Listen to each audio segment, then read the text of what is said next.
नमस्कार, मैं हूं आफरीन खान और आप लोग देख रहे हैं तेज तरार। दिल्ली में इन दिनों एक शब्द सबसे ज्यादा चर्चा में है, वो है ओजोन। सोशल मीडिया पर दावा किया जा रहा है कि दिल्ली के 90 से ज्यादा कॉलोनियों के करीब 15 लाख घरों पर बुलडोजर चल सकता है। कहीं नोटिस लगाए जा रहे हैं तो कहीं लोग अपने घरों को लेकर चिंतित हैं और हर किसी के मन में एक ही सवाल है, आखिर ये ओजोन है क्या और क्या सच में लाखों घरों पर बुलडोजर का खतरा मंडरा रहा है।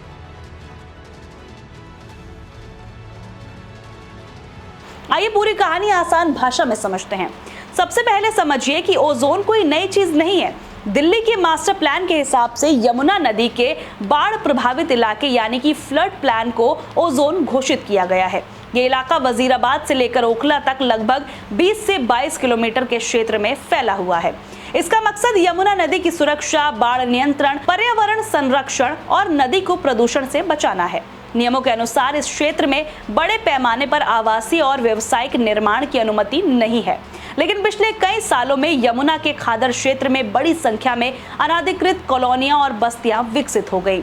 कई जगहों पर सीवर और बुनियादी सुविधाओं की कमी की वजह से गंदा पानी सीधे यमुना में पहुंचने लगा, जिससे प्रदूषण और बाढ़ का खतरा दोनों बढ़ जाते हैं। यही वजह है कि दिल्ली हाईकोर्ट और नेशनल ग्रीन ट्रिब्यूनल यानी कि एनजीटी समय समय पर इस क्षेत्र से अतिक्रमण हटाने और नियमों का पालन कराने के निर्देश देते रहते हैं। इस निर्देश के बाद डीडी और एमसीडी ने कई इलाकों में कार्रवाई तेज कर दी। हाल ही में कालिंदी कुंज में अंडर कंस्ट्रक्शन यानी कि निर्माणाधीन अवैध ढांचों पर भी कार्रवाई की गई। अब सवाल यह है कि आखिर किन इलाकों को लेकर सबसे ज्यादा चर्चा बनी हुई है। रिपोर्ट्स के अनुसार मदनपुर खादर, जैतपुर, मीठापुर, जगतपुर, सोनिया विहार के कुछ हिस्से, खजूरी खास, करावल नगर के कुछ इलाके, बुराड़ी के यमुना किनारे वाले क्षेत्र, उस्मानपुर, गढ़ीमानू और यमुना फ्लड प्लान के कई जुड़े जो अन्य इलाके हैं वो ओजोन की चर्चा के केंद्र में बने हैं। हालांकि ये समझना बहुत ज्यादा जरूरी है कि हर कॉलोनी का पूरा हिस्सा ओजोन में नहीं आता। कई जगह सिर्फ यमुना के नजदीक का हिस्सा ही इसके दायरे में आता है। अब सबसे बड़ा सवाल यह है कि क्या 15 लाख घर टूट जाएंगे? ये वो सवाल है जिसने लोगों की चिंता बढ़ा दी है। दरअसल हाल ही में रिपोर्टों में कहा गया कि ओजोन के अंतर्गत आने वाली कॉलोनियों में करीब 15 लाख लोग या घर प्रभावित हो सकते हैं, लेकिन इसके बाद दिल्ली सरकार ने स्थिति स्पष्ट की।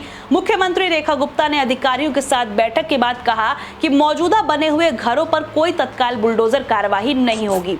हाईकोर्ट के निर्देश मुख्य रूप से नए जो चल रहे निर्माण है उनके लिए हैं, यानी फिलहाल सबसे ज्यादा निगरानी उन निर्माणों पर है जो अभी बनाए जा रहे हैं या नियमों का उल्लंघन कर रहे हैं। हालांकि कानूनी स्थिति और विभिन्न क्षेत्रों की वास्तविक स्थिति अलग अलग हो सकती है, इसलिए अंतिम फैसला संबंधित अदालत और सरकारी एजेंसियों के आदेशों पर ही निर्भर करेगा। कुल मिलाकर ओजोन विवाद सिर्फ मकानों का मामला नहीं, ये पर्यावरण, यमुना नदी, बाढ़ सुरक्षा और दिल्ली की अनियोजित बस्तियों से जुड़ा एक अहम मुद्दा है।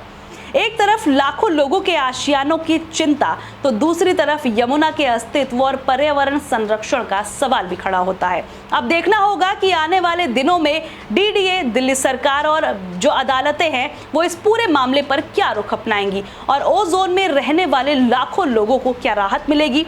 फिलहाल इस खबर में इतना ही। मुझे दीजिए इजाजत। नमस्कार।